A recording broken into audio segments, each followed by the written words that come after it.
बहुत बड़ी खबर, यूसीसी कानून हुआ लागू। अब जो मुसलमान हैं उनके साथ में क्या होगा, उनकी शरीयत का क्या होगा? क्या उनकी शरीयत की कहानी खत्म होने वाली है? कानून की वजह से उनकी शरीयती कानून खत्म हो जाएगी। अब असरुद्दीन ओवैसी क्या करेंगे जो कि समाज को भड़काने की कोशिश करते रहते हैं? शरीयत के हिसाब से नहीं रहेगा मुसलमानों का कानून, क्या यूसीसी सबको निगल जाएगी? बड़ी खबर निकल के आ रही है कि यूसीसी लागू हो गया। पूरा भौचाल मचा हुआ है। यूसीसी को लेकर के जो मुसलमान हैं उनको कहीं ना कहीं दिक्कत हो रहा है, और असरुद्दीन ओवैसी हैं वो बार बार अपनी बात को सामने रख चुके हैं कि यूसीसी लागू नहीं होना चाहिए। लेकिन यूसीसी लागू हो रहा है क्योंकि संविधान के 44 में कहा गया है। देखिए, बाबा साहब भीमराव अंबेडकर द्वारा रचित संविधान है जिनके अनुसार सब चल रहे हैं। कहीं ना कहीं ये लोग भी बोलते हैं कि उनके संविधान के साथ में छेड़छाड़ किया जा रहा है। देखिए, छेड़छाड़ करने वाली कोई बात नहीं है। यूसीसी के बारे में जब संविधान रचा गया ना, उसी वक्त आर्टिकल 44 यानी 44 में स्पष्ट तौर पर लिखा गया है कि यूनिफॉर्म सिविल कोड लागू करना सरकार का उत्तरदायित्व बनता है, स्पष्ट तौर पे बताया गया। लेकिन फिर भी यहाँ पे कुछ ऐसे लोग हैं जिनको यूनिफॉर्म सिविल कोड से तकलीफ है, यानी यूसीसी से तकलीफ है, और अपनी याचिका लेकर बार बार कभी सुप्रीम कोर्ट कभी हाई कोर्ट दौड़ते रहते हैं और पब्लिक को भड़काने की कोशिश करते हैं। जबकि यूनिफॉर्म सिविल कोड बेहद ही अच्छा है और लागू होना चाहिए भारत के हित के लिए। सारी जानकारी आपको देंगे, ये भी बताएंगे कि कहाँ पे लागू हो गया है यूसीसी सिविल कोड जो है ना, यूनिफॉर्म सिविल कोड कहाँ पे लागू हुआ है हाल ही में। सारी जानकारी आपको देंगे। जिनको पहले से पता है कि यूनिफॉर्म सिविल कोड क्या है तो चलिए बहुत अच्छा है, और जिनको नहीं पता होगा तो वीडियो में अंत तक बने रहिएगा। सारी जानकारी आपको बताएंगे, और आखिर मुसलमान जो है उनको क्या तकलीफ है यूसीसी से वो भी आपको बताएंगे। वीडियो में अंत तक बने रहिएगा और वीडियो को अधिक से अधिक शेयर कीजिएगा ताकि सबको ये जानकारी मिल सके। अभी तक आपने हमारे चैनल को सब्सक्राइब नहीं किया है तो प्लीज लाल बटन दबाइए और चैनल को सब्सक्राइब कर लीजिए, क्योंकि जब तक सब्सक्राइब नहीं कीजिएगा तो फिर आपके पास मेरा नोटिफिकेशन पहुंचेगा कहीं से, तो बेल के आइकन को भी प्रेस कर लीजिएगा ताकि टाइम टू टाइम न्यूज का अपडेट आप तक पहुंचता रहे। और जो पहले से ही हमारे चैनल को सब्सक्राइब कर रखे हैं उनको दिल से धन्यवाद। देखिए, हम हमेशा से राष्ट्रवादी पत्रकारिता करते रहे हैं, यानी राष्ट्रवादी नीति पे ही चलते हैं, राष्ट्रवादी न्यूज ही बनाते हैं। मेरा स्पेशल चरित्र है, उसी के हिसाब से चलते हैं। देश के विरोध वाली कहानी को रखते नहीं है। देश के हित में हो वही बात आप सभी के साथ में शेयर करते हैं, और वही न्यूज आपके साथ में बताते हैं। कौन देश का विरोध कर रहा है वो भी आपके सामने रखते हैं। बाकी राय उस पर आपका होता है कि आप क्या सोच रखते हैं हमारी इन सारी बातों से। चलिए आगे बढ़ते हैं और यूसीसी के बारे में बताना शुरू करते हैं। सबसे पहले जान लीजिए, यूसीसी यूनिफॉर्म सिविल कोड समान नागरिक संहिता है। इसका मतलब होता है समान नागरिक संहिता, जो कि आर्टिकल 44 में स्पष्ट तौर पे बाबा साहब भीमराव अंबेडकर जो कि संविधान के रचयिता है, उन्होंने स्पष्ट तौर पे लिखा है कि यूनिफॉर्म सिविल कोड भारत में लागू करना सरकार की उत्तरदायित्व है, यानी सरकार की जिम्मेवारी है कि यूनिफॉर्म सिविल कोड लागू करे। लेकिन कुछ लोग हैं जिनको तकलीफ है। अब आइए समझते हैं किनको तकलीफ है। सबसे पहले जो मुसलमान है उनको तकलीफ है। वो क्यों तकलीफ है सबसे पहले वो समझिए आप। तकलीफ इस बात को लेकर के है कि uniform civil code PM Narendra Modi स्पष्ट तौर पर कहते हुए नजर आए हैं कि एक ही घर में अलग अलग कानून कैसे हो सकता है। अगर एक बाप का 4 बच्चा हो तो सबके लिए अलग अलग कानून व्यवस्था प्रावधान नहीं हो सकता है। सबके लिए एक कानून होना चाहिए, एक अधिकार होना चाहिए, तभी घर आगे चलता है और आगे बढ़ता है। लेकिन सबके लिए जब सोच अलग अलग हो जाएगा तो फिर घर टूट जाएगा, बिखर जाएगा, आगे नहीं बढ़ पाएगा। इस बात से आप समझ चुके होंगे कि हम कहना क्या चाहते हैं। और पीएम नरेंद्र मोदी भी बताए थे कि एक घर का कानून अलग अलग हो तो घर नहीं चलेगा, टूट जाएगा। वैसे ही सिविल कोड है, एक देश है तो एक कानून होना चाहिए, एक संविधान होना चाहिए ना। सबके लिए, सभी जाति के लिए, सभी धर्म के लिए अलग अलग कानून क्यों? एक देश एक कानून होना चाहिए। लेकिन इसमें कुछ लोग हैं जो कहते हैं कि धर्मनिरपेक्ष बताया गया है 25 में धर्मनिरपेक्ष राज्य बताया गया है भारत को। तो ठीक है, धर्मनिरपेक्ष धर्म अपनाइए आप अपने अनुसार। कोई जबरदस्ती आपसे कोई धर्म परिवर्तन नहीं कराता है, जबरदस्ती अपना धर्म आप पे थोपता नहीं है।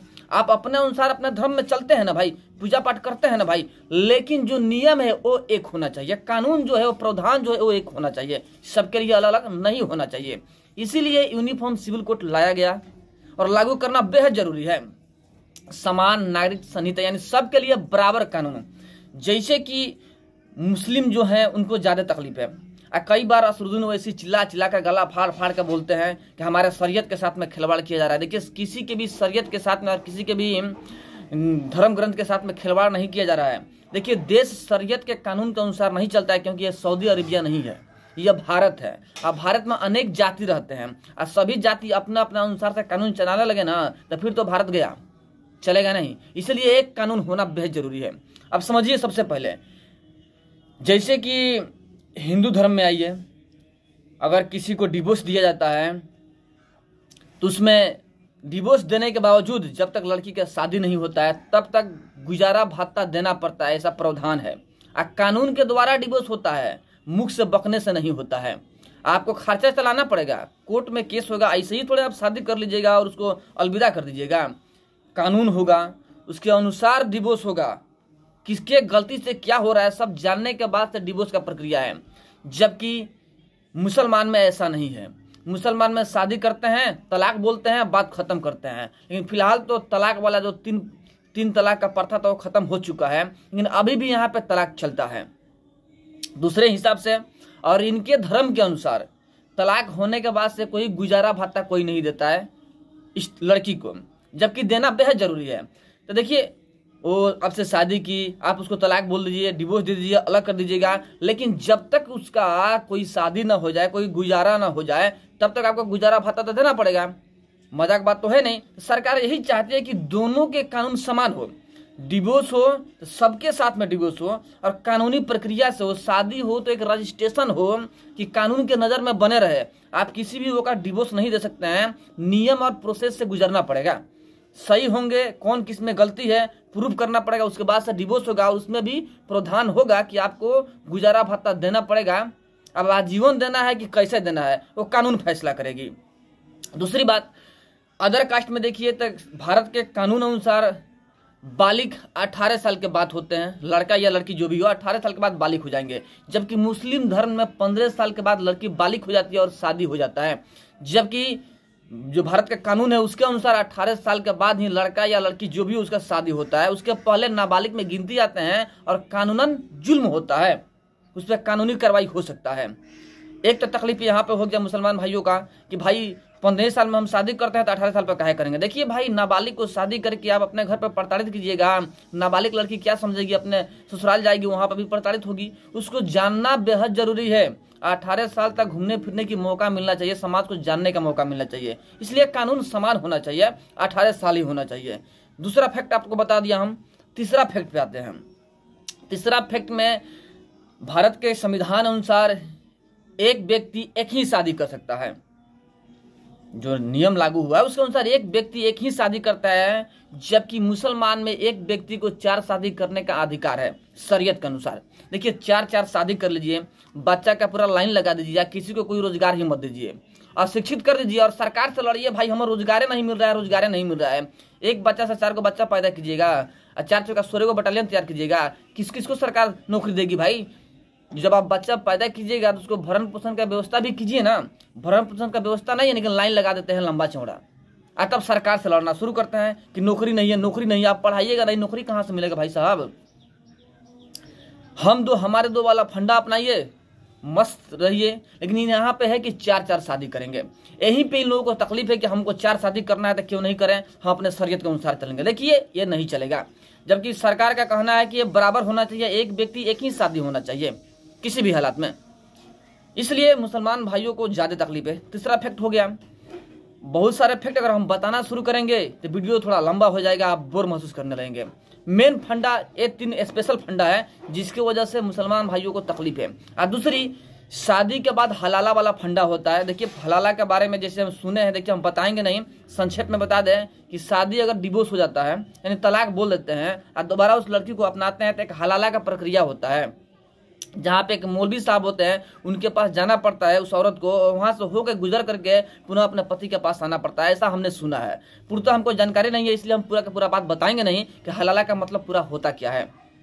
हमें नहीं मालूम है तो नहीं बताएंगे भाई साहब, जिसको पता होगा वो जानता होगा, बट ऐसा हमने सुना है, उसके हिसाब से हमने बता दिया है। इन सारी मामलों को लेकर के मुसलमान भाइयों को तकलीफ है, जबकि भारत के संविधान अनुसार भारत की जो सरकार है वो चाहता है कि यूसीसी लागू हो जाए, यूनिफॉर्म सिविल कोड लागू हो जाए, सारी कानून जो है एक समान हो जाए, एक जैसा सारी कानून, क्योंकि एक देश से एक कानून होना चाहिए। लेकिन बता दें आपको हम कि पूरे भारत में तो लागू नहीं हुआ है, लेकिन गोवा में पहले से ही लागू है, पुर्तगालों के समय से ही लागू है यूसीसी। लेकिन देवभूमि उत्तराखंड में यूसीसी कानून लागू हो गया, धामी सरकार ने लागू कर दिया है यूसीसी, यूनिफॉर्म सिविल कोड। और उन्होंने एक भाषण के द्वारा यह भी कहा है कि धीरे धीरे पूरे भारत में यूसीसी लागू करना बेहद जरूरी है, और धीरे धीरे पूरे भारत में यूसीसी लागू हो जाएगा। अब देखना यह होगा कि 14 और 19 के चुनाव में पीएम नरेंद्र मोदी स्पष्ट तौर पर बोले थे कि यूसीसी लाना है, समान नागरिक संहिता लाना है। देखते हैं आप 24 में क्या होता है। लगभग बीजेपी सरकार जितना वादा की है सभी के सभी वादा पूरा कर दिया है, यूसीसी भी अभी बाकी है। यूसीसी कहीं 24 में पूरा हो जाए, क्या पता इलेक्शन में यह एक मुद्दा भी बन जाए यूसीसी, क्योंकि यूसीसी लाना बेहद जरूरी है। बाबा साहब भीमराव अम्बेडकर जो थे ना, वो स्पष्ट तौर पे कह के ही गए हैं, लिख के गए हैं संविधान में आर्टिकल 44 में कि यूसीसी लाना बेहद जरूरी है और सरकार की उत्तरदायित्व बनता है। तो देखिए, इससे सभी जाति को भला होने वाला है, हिंदू मुस्लिम सिख ईसाई सबका भला होने वाला है। लड़कियों के लिए तो बेहद भला है, लड़कियों का जिंदगी झंड बन जाता है मुसलमान कास्ट में, क्योंकि तलाक बोल दिया जाता है, 15 साल में शादी कर दिया जाता है, 4 शादियां कर लिया जाता है, भूखे उनको रखा जाता है, तड़पाया जाता है। कहीं ना कहीं औरतों के लिए बेहद भला है, आज जो भी बाप है उनके बेटियों के लिए भला है। देखिए, आप सभी के लिए भला है, इसे गलत नजर से मत देखिए। और वैसी जैसे अपने आप को साधने वाले, मुस्लिमों को साधने वाले, मुस्लिम के साथ में दगाबाजी करने वाले, वैसी जैसे नेताओं के चक्कर में मत पड़िए। यूसीसी आप सभी के लिए 3 तलाक से मुक्ति हुआ, आपकी भी बेटी है, उसकी भी शादी होता होगा, उसको भी तलाक मिलता है ना भाई। आपकी बेटी, आपकी तकलीफ सरकार तो कम करने की कोशिश कर रही है, तो आपको क्या तकलीफ है? एक साथ रहिए। शरीयत पे चलने की क्या जरूरत है? शरीयत आपके धर्म के लिए, कानून के लिए नहीं ना है। कानून से चलिए। देखिए, आपकी बेटी को अगर कोई तकलीफ तलाक दे दे, भगा दे, तो कैसा लगेगा? बुरा लगेगा ना भाई। इसलिए इस कानून को मानिए, और इसी सबके लिए एक अच्छा कानून है, सबका भला होगा और देश आगे बढ़ेगा। पीएम नरेंद्र मोदी स्पष्ट तौर पर बोल चुके हैं। चलिए, हमारा जो राय था हम तो रख दिए, लेकिन हमारी राय से आप लोग कहां तक सहमत हैं कमेंट में जरूर बताइएगा। फिर मिलते हैं आपसे बड़े अपडेट और बड़े न्यूज के साथ में, तब तक के लिए जय हिंद।